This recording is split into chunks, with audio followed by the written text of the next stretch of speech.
ये एक बड़ी दुखद बात है कि हम मैच हार गए। कोई बात नहीं, गेम है, कभी-कभार होता है इसमें। लेकिन जिस तरीके से हारे हैं वो कहीं न कहीं एक हमारा एक ऐसा विषय है कि उस पर बात होनी चाहिए और आज मैं उसी पर बात करने के लिए आया हूँ और मैं कई दिनों से लाइव आना चाह रहा था लेकिन लाइव आ नहीं पाया था। तो आज का जो सब्जेक्ट है हमारा, वो कल के मैच का है। क्योंकि कल जो मैच हमने खेला था, वो मैच हम हार गए और हार के पीछे की बड़ी वजह क्या थी, आज हम इस पर चर्चा करेंगे। और हमारी जो एक टीम है, जो अभी ज़िम्बाब्वे दौरे के लिए पहुँच गई है बगैर कप्तान के, हम उसके बारे में बात करेंगे और क्या उम्मीद की जा सकती है इस टीम से, हम इसके बारे में बात करेंगे। तो जल्दी से जुड़ जाइए, मैं आपके सवालों का इंतज़ार कर रहा हूँ। किस तरह के सवाल आप लोग मुझ पर उछालेंगे और मैं किस तरह से उनका जवाब दूँगा, इसकी मैं कोशिश करूँगा। तो आ जाइए फटाफट जल्दी ही लाइव में, जुड़ते जाइए और गोला मत बनाइए।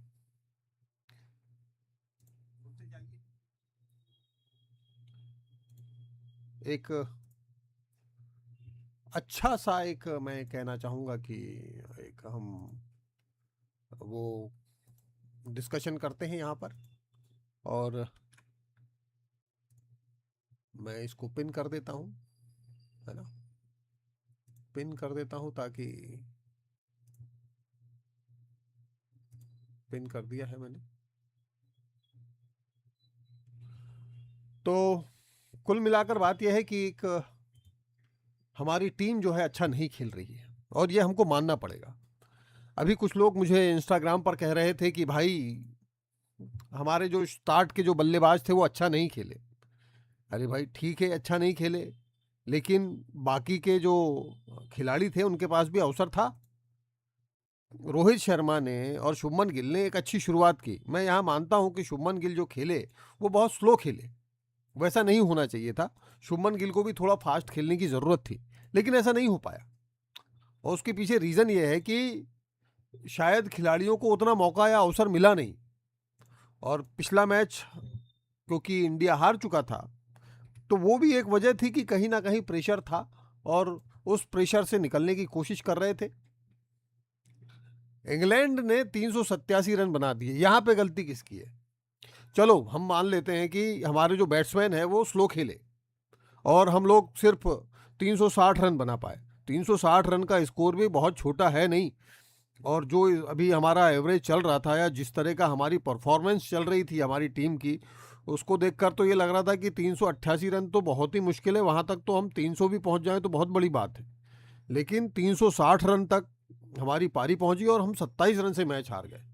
तो ये कहीं ना कहीं एक बड़ी वजह है, लेकिन ठीक है, हमारे खिलाड़ियों ने पूरी कोशिश की और पहुँचे वहाँ तक और एक अच्छा रन चेज देखने को मिला। हार गए 27 रन से, लेकिन इसमें एक जो बड़ी गलती है वो केएल राहुल, ईशान किशन और श्रेयस अय्यर की है। वो मेंटेन नहीं कर पाए पारी को। वहाँ जहाँ तक एक अच्छी शुरुआत दे गए थे शुभमन गिल, रोहित शर्मा और विराट कोहली के साथ मिलकर, जो है रोहित शर्मा एक पारी को आगे बढ़ाते हैं। 131 रन की जो 38 रन की जो पारी खेली है भाई साहब, वो ऐसी तो नहीं खेली ना। मतलब एक बड़ी पारी खेली है और इतने शानदार रन बनाए हैं। रोहित शर्मा ने 138 रन की ये पारी रही उनकी, लाजवाब पारी। 17 चौके और 5 छक्के मारे उन्होंने। शुभमन गिल ने थोड़ा स्लो खेला है, 84 बॉल पे उन्होंने 77 रन बनाए हैं। हालांकि 300 बॉल पे टोटल 300 बॉल फेंकी जानी थी 50 ओवर में और उन 300 बॉलों पे 388 रन बनाने थे। मतलब हम ऑलरेडी 88 रन पीछे चल रहे थे। मतलब अगर हम हर बॉल पे एक रन भी लेते तो हम 300 बना पाते। तो हम ऑलरेडी उसमें चल रहे थे। जहां हमारे खिलाड़ियों ने रन बॉलें मिस की हैं और उस वजह से क्या है कि वो रन चेज हमसे धीरे धीरे दूर होता गया। ये एक बहुत बड़ी वजह है और मुझे लगता है कि अगर हमारे खिलाड़ी थोड़ा सा धैर्य रखते और अच्छा बैटिंग अगर करते तो मुझे लगता है कि एक अच्छी जीत मिल सकती थी इंडिया को, लेकिन ऐसे हुआ नहीं। हमारे जो बाद के खिलाड़ी थे, ईशान किशन ईशान किशन का आप स्कोर देख लो क्या रहा। ईशान किशन ने 12 बॉल खेली हैं और 14 रन बनाए हैं, एक चौका मारा उन्होंने, लेकिन वो पूरे टाइम उनका कॉन्फिडेंस हिला हुआ था। वो बॉल मिस कर रहे थे, वो बड़ा शॉट खेलना चाहते थे लेकिन नहीं खेल पा रहे थे। और फिर क्या हुआ, सैम करन सबसे घातक बॉलर रहे हैं कल के। पहले हम इंडिया की बॉलिंग और इंग्लैंड की बैटिंग की बात कर लेते हैं, हम उस तरीके से आते हैं। इंग्लैंड जब बैटिंग कर रहा था, बेन डकैत ऐसे चिपक गए कि उन्होंने 141 रन मार दिए, और हमारे अर्शदीप, प्रसिद्ध कृष्णा, प्रिंस यादव, गुरनूर, अक्षर पटेल सब आजमा लिए गए, लेकिन इंग्लैंड का एक भी विकेट नहीं गिरा पाए। इंग्लैंड का पहला विकेट गिरा 192 रन के ऊपर, जब ऑलमोस्ट 200 को छू चुका था और 30 ओवर हो चुके थे। 30 ओवर तक एक भी ऐसा लम्हा नहीं आया जहां पर इंग्लैंड का विकेट खो सके या इंग्लैंड का विकेट हमको मिल सके। सबसे महंगे जो बॉलर थे वो गुरनूर बरार हैं। उन्होंने बहुत सारी नो बॉल की हैं, वाइट बॉल की हैं, और उन्होंने 97 रन दिए हैं 10 ओवर में। तो गुरनूर बरार कहीं ना कहीं, जब आप, हम तो दर्शक लोग हैं ना, हम लोग तो भाई गेम देखते हैं, मैच देखते हैं, उस हिसाब से हम लोग सोचते हैं। तो गुरनूर बरार ने जो है शॉर्ट बॉल की, जिनको बहुत आसानी से डकैत और बैथेल जैसे बैट्समैन खेल रहे थे और बहुत आसानी से रन ले रहे थे। है, बैथेल ने 91 मार दिए, वो भाई 100 मार के जाने वाला था, लेकिन दया आ गई होगी उसको, प्रसिद्ध कृष्णा को अपना विकेट दे दिया। 30वें ओवर में जब प्रसिद्ध कृष्णा को लाए शुभमन गिल, तब वो पहला विकेट मिला। एक गलत शॉट खेला उन्होंने और वो कैच दे बैठे, और पहला विकेट इस तरीके से इंडिया को मिला। वरना जैकब बैथेल और डकैत जिस तरीके से खेल रहे थे, तभी लग गया था कि ये पारी जो है 350 के ऊपर जाने वाली है। हालांकि रन रेट की, कई लोग मेरे इंस्टाग्राम पे आकर लिख रहे हैं कि रन रेट 5.66 के का एवरेज इंडिया का चल रहा था। भाई यही एवरेज इंग्लैंड का भी चल रहा था। इंग्लैंड भी 5.23, 5.84 इसके बीच में स्ट्रगल कर रहा था और रन बना रहा था। ये 40वें ओवर तक उसने किया है। 40वें ओवर तक उसका जो स्कोर था और रन रेट था वो 5.24 से लेके 5.84 के बीच में था। उसके बाद जो आखिरी के 10 ओवर हैं उसमें बड़े रन आए, बड़े शॉट्स खेले, और स्कोर जो है 388 तक पहुंच गया। तो वो आखिरी के 10 ओवर बड़े मायने रखते हैं, और इंडिया ने भी शुरू में संभल कर खेला, विकेट बचाए, उससे कॉन्फिडेंस बढ़ता है। और जब हमारा पहला विकेट गिरा उसके बाद हम लोग ढह गए, ये अलग बात है। लेकिन इंग्लैंड की तरफ से सिर्फ 5 खिलाड़ी मैदान में आए हैं बैटिंग करने के लिए। 3 विकेट खोकर उन्होंने अपना एक बहुत बड़ा लक्ष्य इंडिया के सामने रख दिया। तो ये कहीं ना कहीं मुझे लगता है एक चुनौतीपूर्ण कार्य था, और हमारे बॉलर जो हैं पूरी तरह फेल रहे हैं, चाहे अर्शदीप हो, चाहे प्रसिद्ध कृष्णा हो, प्रिंस यादव हो, गुरनूर बरार हो, अक्षर पटेल हो। हाँ, यहाँ पे प्रसिद्ध कृष्णा अच्छे साबित हुए हैं। 6.90 के एवरेज से उन्होंने रन दिए हैं, 2 विकेट भी निकाले हैं, लेकिन भाई फिर भी यहाँ पे हमारे इंडिया के जो बॉलर हैं वो सक्सेसफुल नहीं रहे, और हम ये सीरीज भी हार गए। हम आयरलैंड से हार गए पहले T20, फिर उसके बाद हम इंग्लैंड से T20 हार गए, और फिर हम इंग्लैंड से ये सीरीज भी हार गए। देखो, कुल मिला के बात यह है, कितना स्ट्रगल कर लो, कितना अच्छा खेल लो, अगर हार मिली है तो मिली है भाई, उसको एक्सेप्ट करना चाहिए। और इंग्लैंड से हम जो है हार गए। अभी बेन डकैत ने 141 रन बनाए 135 बॉल पे, 18 चौके और 1 छक्का मारा। कोई बड़ा शॉट या मैक्सिमम नहीं मारा उसने, कोई बड़े छक्के नहीं मारे, 1 छक्का मारा है उसने अपने 141 रन की पारी में। जैकब बैथल ने 91 मारे हैं 93 बॉल पर, और 11 चौके और 2 छक्के मारे उसने। जॉय रूट, अगेन वो एक बड़ा अच्छा बैट्समैन है यार, वो स्ट्राइक रोटेट करता है और बहुत आराम से खेलता है, उसके पास ऐसा लगता है बहुत टाइम है। उसने लेकिन 48 बॉल पे 74 मार दिया। कल वो रिस्क लेके खेल रहा था, रिवर्स स्वीप मार रहा था, बीच पिच में आ जाता था, बैट अड़ा के पीछे थर्ड मैन की तरफ मार देता था, तो उसने अच्छे रन निकाले हैं, नो डाउट। रूट एक अच्छा बैट्समैन है और उसने अपने आप को साबित किया लगातार दूसरे मैच में, और उसको देखकर लगता है उसको आउट करना बहुत मुश्किल होता है, बहुत अलग तरह से उसको बॉल करना है, उसको समझना पड़ेगा जॉय रूट को। हैरी ब्रुक आए, सस्ते में चले गए, प्रसिद्ध कृष्णा को उनका भी विकेट मिला। 14 रन उन्होंने जो है टोटल बनाए 12 बॉल पे, और बेन डकैट को जो है प्रिंस यादव ने आउट किया। बहुत आसान सा कैच प्रिंस यादव को उन्होंने दे दिया। प्रिंस यादव ने स्लो पेस बॉल की, आगे फेंकी, थोड़ी सी हाइट आई, वो बड़ा शॉट खेलना चाहते थे और वो लास्ट मोमेंट पे बैट अड़ गया और कैच सीधा प्रिंस यादव के हाथों में। प्रिंस यादव ने बड़ा आसान सा कैच ले लिया, ना कोई बड़ी हिट ना कोई जोरदार हिट, बड़े आसान सा कैच प्रिंस यादव के हाथों में। तो इस तरीके से 3 विकेट के नुकसान पे उन्होंने 387 रन का पहाड़ खड़ा कर दिया। जोश बटलर आए, उन्होंने भी तूफानी पारी खेली भाई, आखिरी के विकेट थे ये। जो लोग मुझे कह रहे हैं ना कि पहले के बैट्समैन स्लो खेले, तो अभी मैं आपको बताता हूँ, इंग्लैंड से आते हैं अपन। 135 पे 141 मारे डकैट ने, स्लो खेल रहे थे वो, ये बाद में उनका एवरेज बढ़ा। फिर जैकब बैथेल ने 93 बॉल पे 91 रन मारे, वो भी स्लो ही खेल रहे थे। जॉय रूट भी स्लो खेल रहे थे, लेकिन बाद में उन्होंने, जब उनको पता था कि हमारे हाथ में विकेट है, सब कुछ है, तो उन्होंने अच्छे शॉट्स लगाए और 48 बॉल पे उन्होंने 74 रन मार दिए। फिर 12 बॉल पे 14 रन हैरी ब्रुक ने बनाए और 13 बॉल पे 41 रन जोश बटलर ने बनाए, जिन्होंने 4 चौके और 3 छक्के मारे। तो यहाँ पे ये जो इंग्लैंड का बैटिंग लाइनअप था वो बहुत ही स्ट्रांग नज़र आया और एक बहुत बड़ा स्कोर उन्होंने खड़ा कर दिया। इंग्लैंड का जो पहला विकेट गिरा वो 192 रन पे गिरा, दूसरा विकेट 293 रन पे गिरा, तीसरा उनका 324 रन पे गिरा। 3 विकेट टोटल गिरे उनके।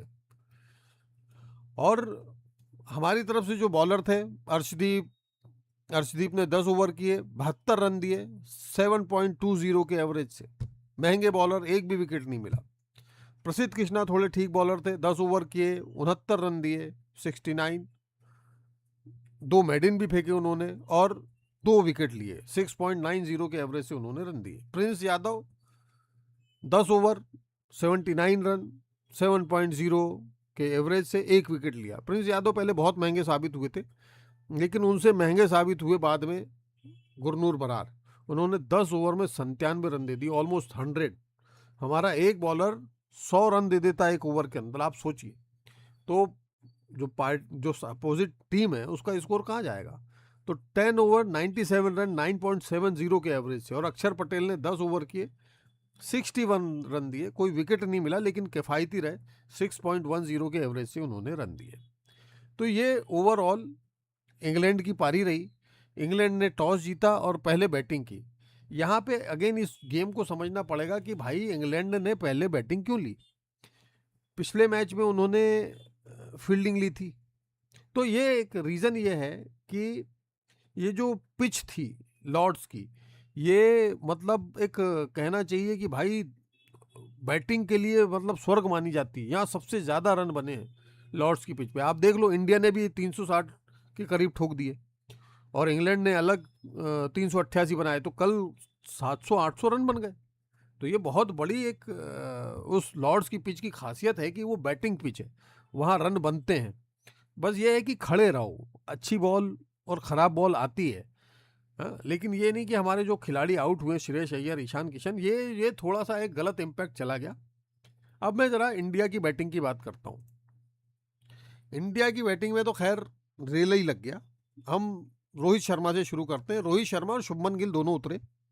138 रन बनाए रोहित शर्मा ने 110 बॉल पे, वेरी गुड एवरेज। जो मुझे अभी इंस्टाग्राम पे लिख रहा था भाई कि शुरू के बैट्समैन धीरे खेले, तो भाई खेलना होता है, शुरू में स्लो खेलना होता है, विकेट को समझना होता है, कितना हम लोग रिस्क ले सकते हैं नहीं ले सकते वो समझना होता है। लेकिन उसके बावजूद रोहित शर्मा ने रिस्क भी लिए, 138 रन बनाए 110 बॉल पे और 17 चौके और 5 छक्के मारे उसने, और बहुत बढ़िया। कल उसका मतलब हो सकता था कि वो डकैट का रन छोड़ मतलब पीछे छोड़ देते, लेकिन ठीक है, 3-4 रन से पीछे रह गए। शुभमन गिल ने 77 रन बनाए 84 बॉल पे, नॉट बैड।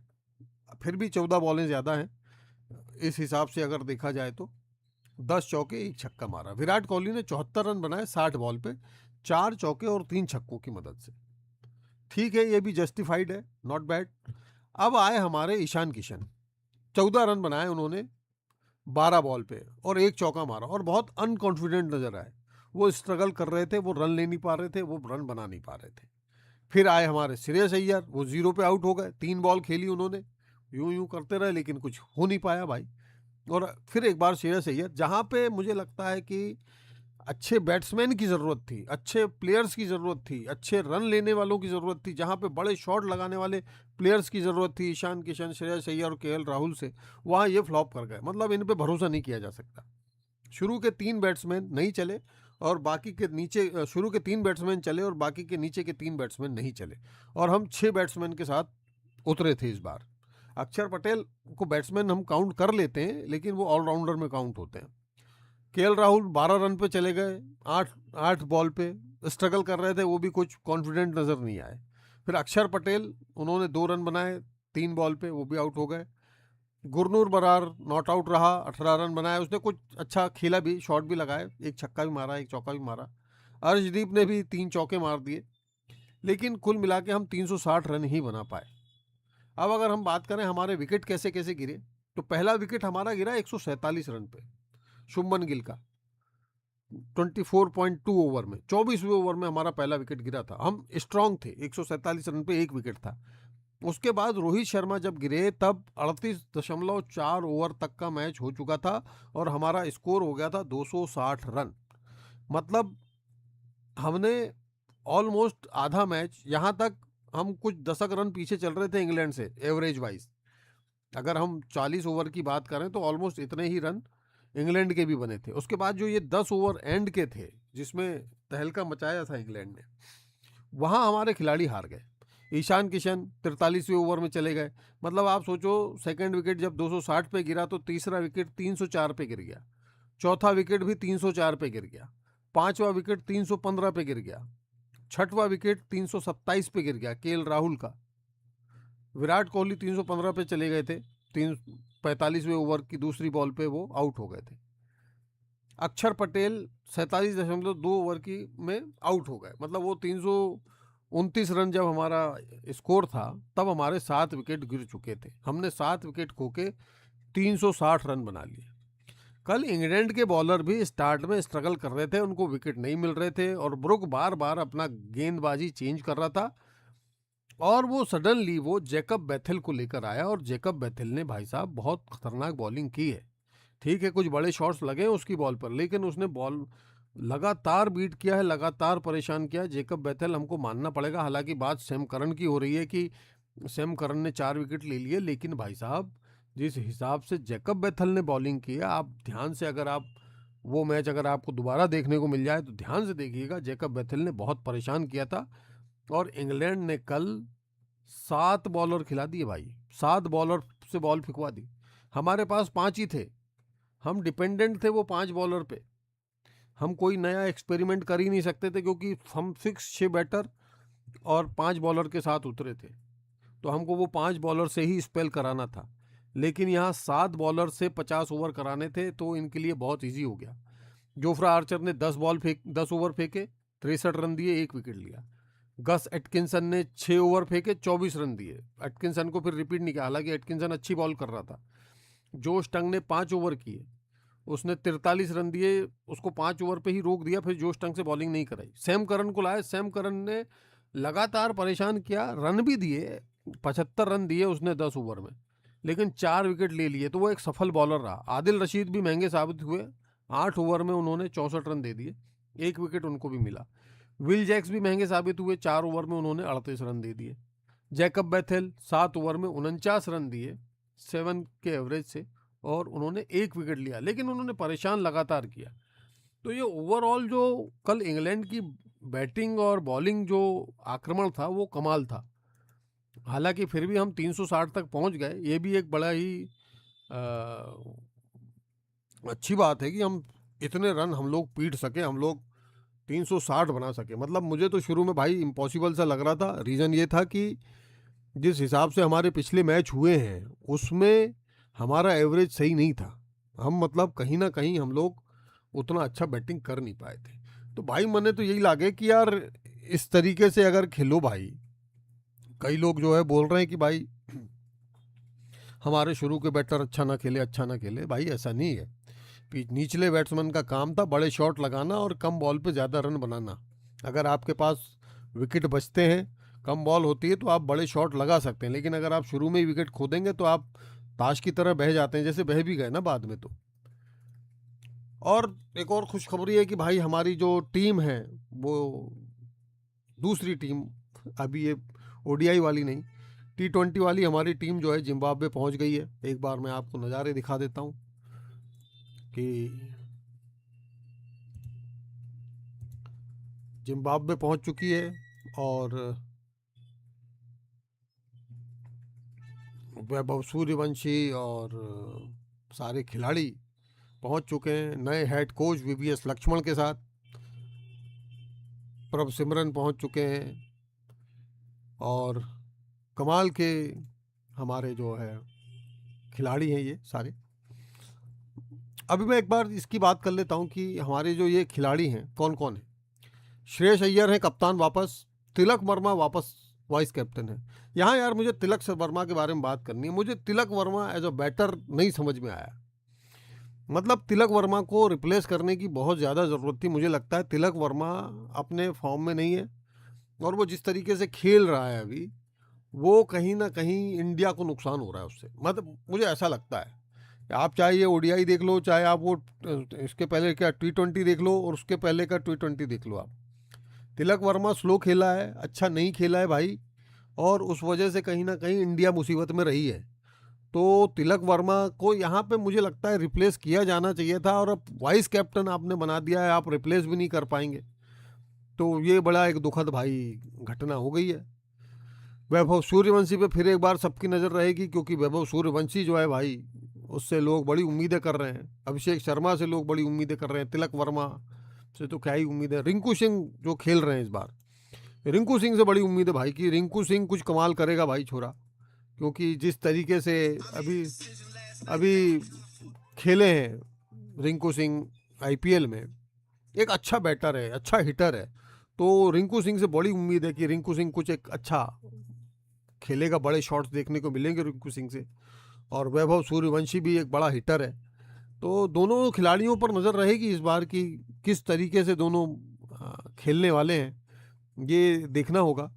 क्योंकि इसके अलावा जो टीम में है वो ईशान किशन है, प्रभ सिमरन है, शिवम दुबे है, सूर्यांश सेठगे है, हर्ष दुबे है।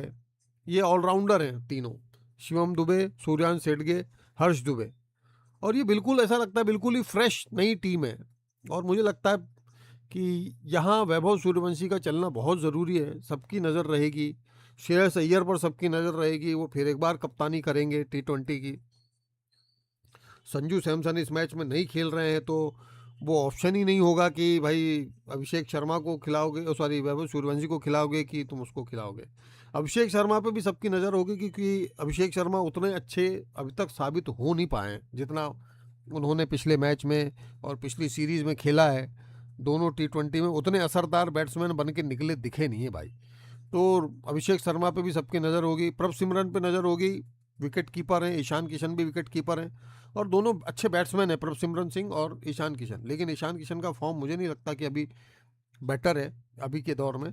प्रभ सिमरन से उम्मीद रहेगी कि कुछ अच्छा वो करेंगे। शिवम दुबे वापस आए हैं, उनको रिपीट किया है, वो अभी ओडीआई में भी थे और T20 में भी थे दोनों। लेकिन शिवम दुबे अभी चल नहीं पाए। मतलब कुल मिला के शिवम दुबे का बल्ला ना बॉल दोनों ही नहीं चला भाई, ये दोनों सीरीज में, तीनों सीरीज में। सूर्यांश सेड़गे अब उसको उतना मौका मिला नहीं है लड़के को, देखते हैं अगर वो उसको फिर एक बार मौका मिलता है। हर्ष दुबे आया है ऑलराउंडर के रूप में। गेंदबाज जो स्पेशल जो सिर्फ गेंदबाजी करेंगे, वरुण चक्रवर्ती, प्रिंस यादव, यश ठाकुर, अशोक शर्मा और मयंक यादव को लाया गया, उसकी वापसी हुई है। तो कुल मिला के ये है कि भाई ये जो टीम है, उम्मीदें तो बहुत होंगी इनसे, लेकिन अगेन यही है कि भाई जिस तरीके की परफॉर्मेंस अभी तक हुई है उसमें थोड़ा सा मुझे लगता है कि कहीं ना कहीं गाड़ी छूटने वाली है। मतलब एक्सपेक्टेशन तो बहुत होंगी, मैच देखेंगे हम लोग, क्योंकि जिस तरह का क्रिकेट होता है, T20 का माहौल होता है, मतलब मज़ा तो आ जाता है, हारो जीतो एक अलग बात है। इसकी खासियत यह है कि श्रेयस अय्यर कप्तानी करेंगे, वैभव सूर्यवंशी पर सबकी नज़र रहेंगी। संजू सैमसन को इस दौरे में मौका नहीं मिला है। प्रभ सिमरन सिंह, अशोक शर्मा और यश ठाकुर को बड़ा मौका मिला है। तेज़ गेंदबाज जो है मयंक यादव की वापसी हुई है, तो ये एक फ़ायदा है। अब देखना ये होगा कि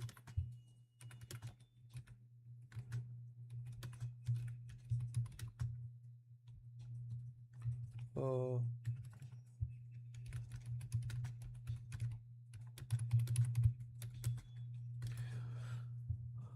कल का मैच तो भाई ये रहा कि मतलब ऐसा लग रहा था कि भाई मेरा टीवी भी बोल रहा मुझे बंद कर दो भाई, मुझसे ना चला जाएगा जिस तरीके से तुम लोग हार रहे हो यार। मतलब मेरे टीवी ने भी बोल दिया था कि यार तू बंद कर दे, तू सो क्यों नहीं जाता। तो मतलब एंड एंड में तो ऐसा हो गया था कि मैं सो ही गया था, मतलब मेरी आंखें ही बंद हो रही थी। मैं बोला भाई मतलब क्या कर दिया यार, जीता जिताया मैच हार गए कल। मतलब उम्मीद बहुत थी, हालांकि जब इंग्लैंड की बैटिंग हुई तो मैं तो बोला भाई अब सो जाओ चद्दर ओढ़ के, क्योंकि अब ना जीत रहे। लेकिन भाई जब रोहित बाबा का बल्ला चला और जो खेला है वो अपना खिलाड़ी, तो उसके बाद चीज़ें बदल गई भाई। उसके बाद बदली हैं चीज़ें। शुभमन गिल और रोहित शर्मा ने मैच को इंटरेस्टिंग बना दिया था भाई, और विराट कोहली ने थोड़ा सोने पे सुहागा वाला काम कर दिया, तो मतलब मैच इंटरेस्टिंग तो हो गया था। लेकिन यही है कि भाई अगर कुछ थोड़ा सा हमारे नीचे के खिलाड़ी खेल जाते और ठोक देते 50-60 रन, तो भाई ये मैच आराम से निकल जाए। 27 रन से आ रहे हैं हम लोग, थोड़े बड़े शॉट अगर निकल जाते तो मज़ा आ जाता। मतलब कहीं नहीं गया था भाई, कहीं नहीं गया था। लेकिन हुआ क्या, हमारे खिलाड़ी चले ही नहीं। हमारे खिलाड़ियों ने जो है भाई आंदोलन कर दिया कि भैया हमको काहे बोल रहे हो बड़ी बैटिंग करने को, बड़े शॉट लगाने को भैया। मतलब दिल तो मेरा कल ऐसा टूट गया ना यार स्कोर कार्ड देख के, कि मैं बोला यार मतलब क्या ही बोलूं मैं। हैं? ऐसा लग रहा था कि बस हमारी जीत बस सामने खड़ी हुई है ऐसे। लेकिन क्या हुआ, हम बोले अरे आप, अच्छा नमस्ते हम चलते हैं, वापस आ गए मुंह मोड़ के जीत से। अच्छा खासा जीत सकते थे भाई, पूरे चांसेस थे कल। 27 रन कोई बहुत बड़ा नहीं था। 10 ओवर में अगर 100 रन मारने थे एंड के, तो वो मारे जा सकते थे। बहुत विकेट थे हाथ में, हमारे 7 विकेट टोटल गिरे कल। तो मतलब विकेट तो हाथ में थे, चांसेस थे, लेकिन वो एक जज्बा होता ना। मैं बोलूँ, कई कई लोग बोल रहे हैं, श्रेयस अय्यर के फैन है मेरे इंस्टाग्राम पे आके मुझे टपकी मार रहे हैं कि भाई ऊपर के खिलाड़ी चले ही नहीं तो नीचे के खिलाड़ियों पे प्रेशर बन गया। अरे भाई मैं मान रहा हूँ यार, तुम्हारी बात भी सही है। चलो लो एक और कमेंट है। कौन सा मैच देखा है 5-6 ओवर रह गए थे जब अय्यर, ये देखो भाई 5-6 ओवर रह गए थे जब अय्यर आया था। मतलब हद है यार। ये बात भी सही है। लेकिन भाई अय्यर आया था वहां पे भी, हम 27 रन से आ रहे हैं, 60 तक पहुंच गए थे, 360 तक। तो कोई बहुत बड़ा नहीं था ये। 12-14, 12-12, 14-14 गेंद खेलकर जो चले गए हैं ये लोग हैं, उसमें क्या हुआ, हार ही गए ना। 3 बॉल खेली, 0 रन बनाया भाई। 3 बॉल पे 2 छक्के मार लेता। बड़ा बैट्समैन तो कप्तान है भाई, इस इन परिस्थितियों में उतारा जाता है। देखो भाई खिलाड़ी आजमाए जाते हैं खराब परिस्थिति में, अच्छी परिस्थिति में तो कोई भी खेल लेता है भाई। ऐसा थोड़ी होता है कि भाई नहीं, आपको हमेशा अच्छी बॉल आपको उस जगह पे मारी जाएगी, बॉल दी जाएगी जहां से आप शॉट लगा सको। मतलब आप ऐसा ऐसे वाले बैट्समैन हो क्या कि आपको बॉल आपके हिसाब से दी जाएगी जहां पे आप बड़े शॉट लगा पाते हो। अरे भाई खराब परिस्थिति में उतारा जाएगा, मुश्किल टाइम पे आपको उतारा जाएगा, वहां आपको अपने आप को साबित करना पड़ेगा और अपनी टीम को जिताना पड़ेगा। नहीं जी हम आखिरी में आए थे, हम पहले आए थे, अरे ऐसा नहीं होता भाई। कौन बैठा रखे तुमने ऑनलाइन में, लप्पू लोग। वो लप्पू लोग आके चप्पू चला रहे हैं वहां पे हैं। अरे नहीं चले भाई, नहीं चले, ये सही बात है, हमारा कप्तान नहीं चला। मतलब T20 वाला कप्तान, उप कप्तान था वो तो इस समय है? हमारे बल्लेबाज रन नहीं बना रहे थे, हमारे दिल की धड़कन बढ़ा रहे थे, धड़ धड़ धड़ धड़।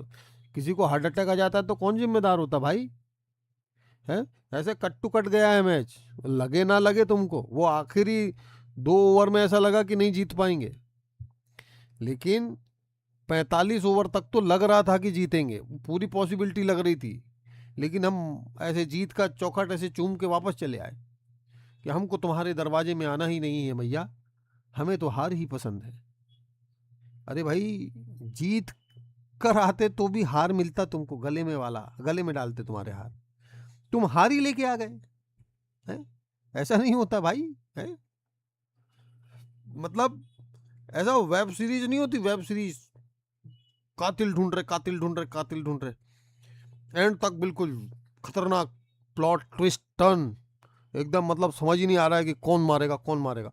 ऐसा था 45 ओवर तक मैच, कट थ्रोट चल रहा था, नेक टू नेक था। 45 के बाद हालात बदले हैं, जहां हमको लगा कि हमारे बल्लेबाजों के बल्ले तो घूम रहे हैं लेकिन जो बॉल है वो बैट पे आ ही नहीं रही है, क्योंकि उनको उस तरह की प्रैक्टिस नहीं कराई ना भाई। देखो, इंडिया की टीम की दिल से तारीफ है कि 360 रन तक चेज किया, कोई शर्मनाक हार नहीं हारे। जैसे हम पिछले बार 127 रन से हारे थे वैसा नहीं हारे, 27 रन से ही हारे हैं, लेकिन हम जीत सकते थे, उसकी पॉसिबिलिटीज थी। तो भाई अगर ऐसा लगता है हमको, तो भाई दिल करता है कि हमारी टीम जीते, तो हम उसके लिए बात करते हैं भाई। है? हमको अच्छा लगता है कि हमारी टीम जीत जाती तो हमको खुशी होती, सबको खुशी होती। अब नहीं हुई तो दुख हो रहा है, और दुख हो रहा है तो हम उसके बारे में बात कर रहे हैं, और क्यों ना करें भाई। है? ऐसा थोड़ी है कि हम कुछ बोलेंगे ही नहीं। है? हमारा कप्तान टॉस हार जाता है यार, ये वाला वो वाला हमारा कप्तान जो है टॉस जीतता है। श्रेयस अय्यर जब कप्तानी करता है टॉस जीतता है, मैच हार जाता है। इस बार इसने भी टॉस हारा और ये मैच भी हार गए। इसके पहले जो पहला वाला मैच था वनडे, उसमें उन्होंने टॉस भी जीता, मैच भी जीता। तो ये है ओवरऑल। लेकिन भाई कुल मिलाकर बात यह है कि हम नहीं जीते मैच। इतना करीब था कि जीत सामने खड़ी थी हमारे। है? मतलब हम जीत सकते थे, ये गारंटी थी कि हम जीत सकते थे, लेकिन भाई नहीं जीते, ये भी एक सच बात है। अभी देखो, एक बड़ी खुशी की बात यह है कि हमारे जो हेड कोच हैं वो चेंज हो गए। अब हेड कोच हो गए हैं वीवीएस लक्ष्मण, और लक्ष्मण साहब से बड़ी उम्मीद है भाई। देखो लक्ष्मण साहब कुछ कमाल कर सकते हैं भाई, है ना। क्योंकि लक्ष्मण बड़ा कूल आदमी है भाई, वो मुझे लगता है कि एक अच्छा कोच साबित होगा। आप लोगों को क्या लगता है कि क्या वीवीएस लक्ष्मण एक अच्छा कोच साबित होगा टीम इंडिया के लिए? और वैभव सूर्यवंशी क्या करेगा इस बार? वैभव सूर्यवंशी से कितनी उम्मीद है? क्या वैभव सूर्यवंशी कमाल करने वाला है इस बार? ये एक देखने वाली बात होगी भाई। मतलब जिम्बाब्वे के मैच जो है ना, वो सब वैभव सूर्यवंशी की वजह से देखेंगे, ये फैक्ट बात है।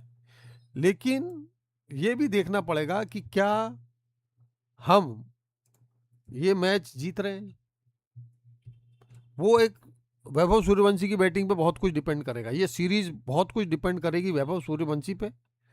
क्योंकि भाई अगर एक बार स्टार्ट में अच्छा पुश मिल जाता है टीम को, अच्छे रन आ जाते हैं शुरू के ओवरों में, 20 ओवर का तो मैच ही होता है भाई, शुरू के 6 ओवर में प्ले ऑफ होता है, और इन ओवर्स में अगर एक बड़ा स्कोर खड़ा हो जाता है तो सामने वाली टीम डोमिनेट होने लगती है, वो थोड़ी दब के खेलती है। तो वैभव सूर्यवंशी से वो अपेक्षाएं होंगी डेफिनेटली। और क्योंकि अभी संजू सैमसन को टीम में रिपीट नहीं किया गया है, हो सकता है उसको वनडे में लेके आए, ओडीआई में लेकर आए, ऐसा हो सकता है। लेकिन अभी की जो हाल की टीम है उसमें तो भाई वैभव सूर्यवंशी लगातार मैच खेलने वाला है। मुझे प्रभ सिमरन सिंह से भी बड़ी उम्मीदें हैं। मुझे बस एक ही आदमी से उम्मीद नहीं है यार, वो ये है जिसका नाम कि तिलक वर्मा है। मुझे लक्ष्मण साहब से बड़ी उम्मीद है, बड़े अच्छे सुलझे हुए व्यक्ति दिखाई देते हैं। ये अपने ज़माने में भी जब क्रिकेट खेलते थे बहुत ही सुलझे किस्म के इंसान थे। प्रभ सिमरन से उम्मीद है, नया खिलाड़ी है, अब उसका विस्फोटक बल्लेबाजी और एक अच्छी कीपिंग हमको देखने को मिलेगी। और सबसे ज़्यादा उम्मीद इस चेहरे से है भाई, जिसका नाम है वैभव सूर्यवंशी। और इंडिया की एक बार स्कॉट देख लें हम, ये देखिए स्कॉट आ चुकी है। श्रेयस अय्यर, वैभव सूर्यवंशी, अभिषेक शर्मा, तिलक वर्मा, ईशान किशन, शिवम दुबे, सूर्यांश शेखडगे, रिंकू सिंह, हर्ष दुबे, वरुण चक्रवर्ती, प्रिंस यादव, यश ठाकुर, अशोक शर्मा, मयंक यादव, प्रभसिमरन सिंह। और ये देखिए हमारे खिलाड़ी उतर के जो है, ये जिम्बाब्वे क्रिकेट ने डाला था ये वेलकम वीडियो इंडिया के पहुंचने पर, और हमारे खिलाड़ी बड़े ही, और इन चेहरों से थोड़ी सी कहीं ना कहीं बात रह गई, हमारे गौतम गंभीर साहब और अगरकर साहब। तो देखो अच्छा तो खेलेगी टीम, हमारी उम्मीदें बहुत हैं टीम के साथ। और एक बड़ा स्कोर यहाँ पर खड़ा करना बहुत ज़रूरी होगा जिम्बाब्वे में भी। जिम्बाब्वे भी बड़ी जुझारू टीम है भाई, मतलब उसको इतनी आसानी से आप हरा नहीं सकते हैं। बहुत ही अच्छी टीम है जिम्बाब्वे भी, और उतनी ही टक्कर देगी जितनी कि इंग्लैंड ने दी है, और आयरलैंड ने दी है। आयरलैंड ने भी टक्कर दी है भाई, आयरलैंड ने तो हराया ही है भाई। इंग्लैंड जितनी ही मजबूत है, इंग्लैंड से बेटर टीम है मुझे लगता है, मैं ये कह सकता हूँ। और रिंकू सिंह से बहुत उम्मीद होगी भाई। रिंकू सिंह एक बार फिर आए हैं टीम में, अच्छे हिटर हैं, और चुस्त और फुर्तीले हैं भाई। ये इंसान कमाल का बैटर है। रिंकू सिंह से बहुत उम्मीद होगी, मतलब वो जिस तरह से बैट उसका खुलता है और वो बड़े शॉट लगाता है, तो उम्मीद बहुत होगी। हालांकि अगेन आईपीएल का खामियाजा इंडिया की टीम अभी तक भुगत रही है, तो क्या हम फिर से और इसी तरह का खामियाजा भुगतने वाले हैं, ये देखना पड़ेगा हमको। क्योंकि आईपीएल ने कहीं ना कहीं बहुत कुछ छीना है हमसे इन 2 सीरीज़ में। हालांकि ये जो टीम गई है अभी, जो जिम्बाब्वे पहुंची है, ये नई टीम है, बिल्कुल फ्रेश टीम कह सकते हैं हम। और इंडिया की जो हमारी कोच हैं या मैनेजमेंट है, वो भी कहीं ना कहीं एक्सपेरिमेंट कर रहा है इन टीम्स पे, नए खिलाड़ियों को खिला रहा है। क्योंकि आगे वर्ल्ड कप 2027 की तैयारियां चल रही हैं, उसके बाद आईपीएल का विश्व कप होगा, तो कहीं ना कहीं उन तैयारियों के मद्देनज़र भी नए खिलाड़ी तैयार किए जा रहे हैं। और ये सही बात है कि ये ट्रांसफॉर्मेशन का फेज़ है, और इसमें मैच जीतना या सीरीज़ जीतना उतना ज़रूरी नहीं होगा। हालांकि ये हम जो मैच देखने वाले दर्शक होते हैं उनके लिए ये बहुत बड़ी बात होती है, लेकिन इन मैचेस में शायद मैच जीतना उतनी बड़ी बात नहीं होगी जितना कि नए खिलाड़ियों को तैयार करके एक अच्छी प्लेइंग 11 बनाना वर्ल्ड कप के लिए। कल ये भी कंफर्म हो गया कि भाई रोहित शर्मा अभी संन्यास नहीं ले रहे हैं, वो अभी लगातार क्रिकेट खेलेंगे। तो ये एक अच्छी चीज़ है इंडिया के लिए। और रोहित अच्छे बैट्समैन है यार, वो एक बहुत सीनियर प्लेयर है, और वो एक अच्छा जो विदाई है वो डिज़र्व करता है। तो इतनी जल्दी और इतनी आसानी से उनको नहीं जाने देना चाहिए। और ये एक बड़ी अहम बात होगी कि अभिषेक शर्मा पे भी सबकी बहुत नज़र होगी, क्योंकि अभिषेक वर्मा उस तरीके से नहीं चल पाए हैं।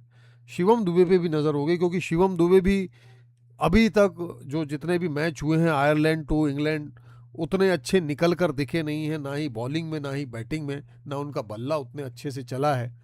शिवम दुबे को एक तरीके से कहेंगे कि वो फ्लॉप रहे हैं इस सीजन में। और सबसे ज़्यादा जो आंखें इस समय नज़रों में सबकी चढ़े रहेंगे वो हैं वैभव सूर्यवंशी। और वैभव सूर्यवंशी से इस समय पूरे देश को बहुत उम्मीदें होंगी। और ये जो नई जोड़ी है हेड कोच और इस खिलाड़ी की, बहुत उम्मीदें हम लगाए बैठे हैं, और मुझे लगता है कि हमको कुछ अच्छे मैचेस देखने को मिलेंगे। और वीवीएस लक्ष्मण डेफिनेटली एक सुलझे हुए कोच होंगे, और मुझे लगता है गौतम गंभीर से बेटर कोच होंगे। गौतम गंभीर तो उतना मुझे नहीं लगता भाई, उनका एक्सपीरियंस ज़्यादा होगा, लेकिन गौतम गंभीर से ज़्यादा सुलझे हुए प्रवृत्ति के और काम व्यक्ति हैं वीवीएस लक्ष्मण। तो उनका एक अलग रूप हमको देखने को मिलेगा। और कुल मिला के हमारी प्लेइंग 11 अभी बिल्कुल नहीं है, हम बहुत ज़्यादा उम्मीद नहीं कर सकते। मतलब भारतीय फैन होना आसान नहीं है इस समय, ये समझ लो आप।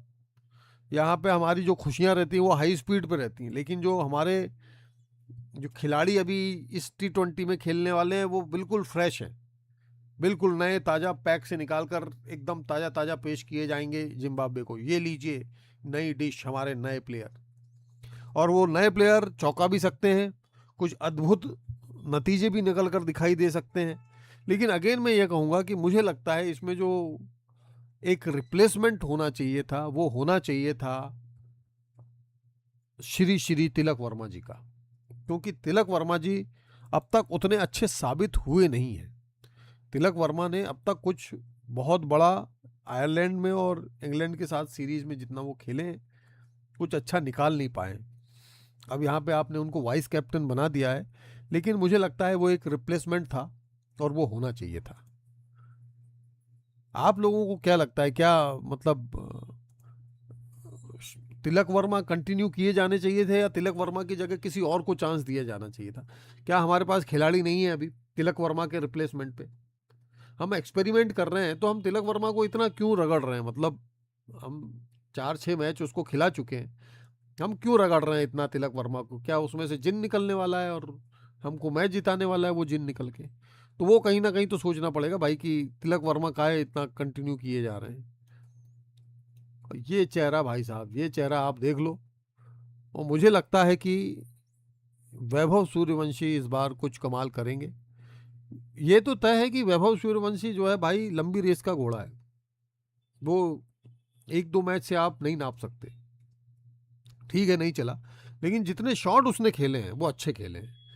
जो 6 मारे हैं उसने, आर्चर को मारे हैं चाहे टंग को मारे हैं, वो बहुत शानदार मारे हैं। तो मतलब उसके अंदर कैपेबिलिटीज़ हैं, वो बड़े शॉट खेल सकता है।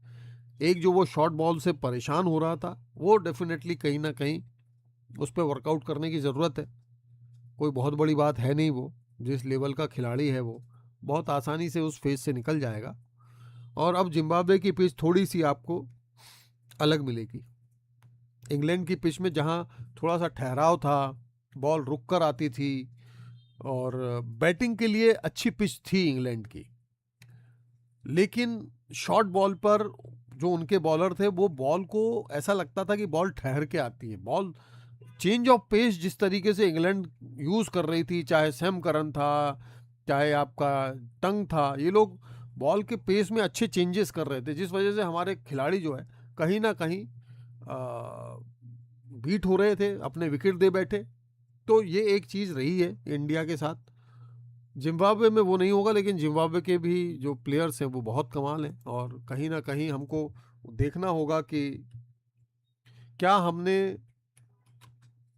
वो तैयारियां की हैं, क्या हमने जिम्बाब्वे को ध्यान में रखा है, और जिम्बाब्वे की जो स्क्वाड है उसके ऊपर हमने कितना काम किया है।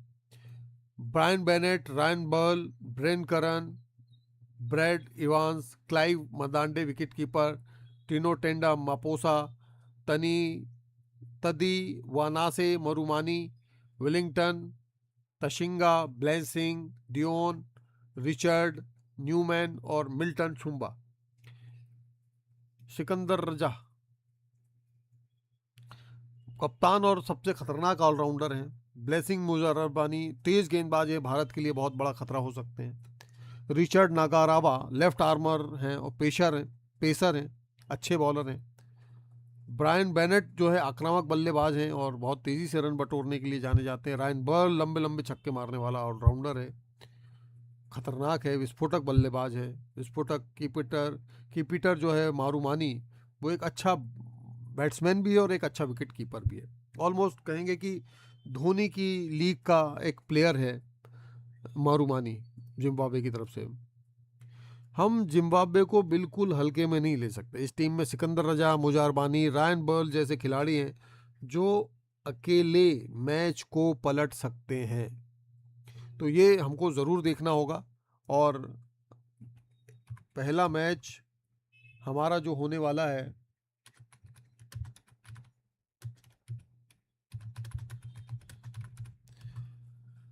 हमारा पहला मैच जिम्बाब्वे के साथ होगा, वो कहीं ना कहीं बहुत सारी चीज़ें सेट कर देगा, इस सीरीज़ का एग्जाम्पल सेट कर देगा, और ये भी पता चल जाएगा कि कौन सा खिलाड़ी कितने पानी में है।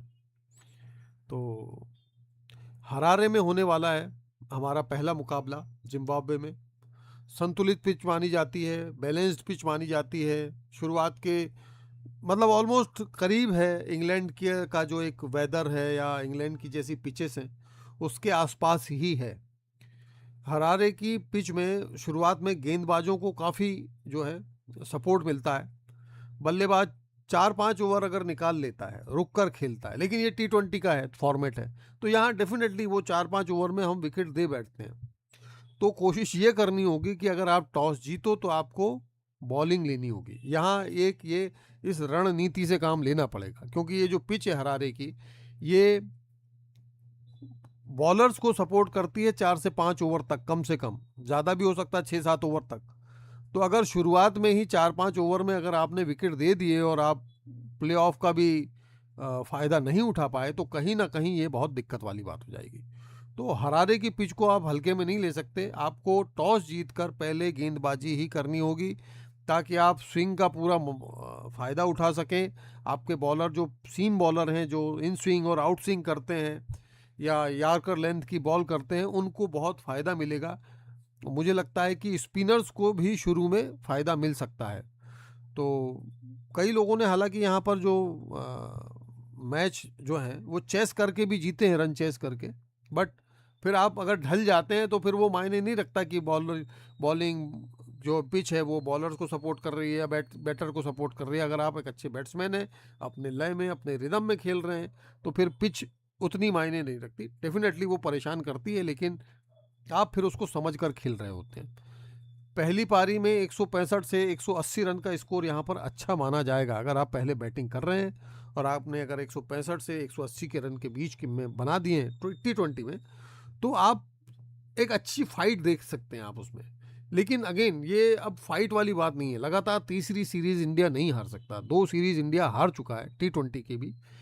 अब यहाँ वो गुंजाइश बनती नहीं है। मतलब इंडिया अगर ये सीरीज़ हार गया, भले आप एक्सपेरिमेंट करो या ट्रांसफॉर्मेशन करो या आपकी टीम एक ट्रांसफॉर्मेशन से गुजर रही है, वो सब ठीक है, लेकिन अब तीसरी जो वो है वो इंडिया नहीं हार सकता। तो ये कहीं ना कहीं इस पर ध्यान देना पड़ेगा। और शुरुआत के 2-4 ओवर में तेज गेंदबाजों को स्विंग और सिम मिल सकती है, उसके बाद बल्लेबाजी बहुत आसान हो जाएगी।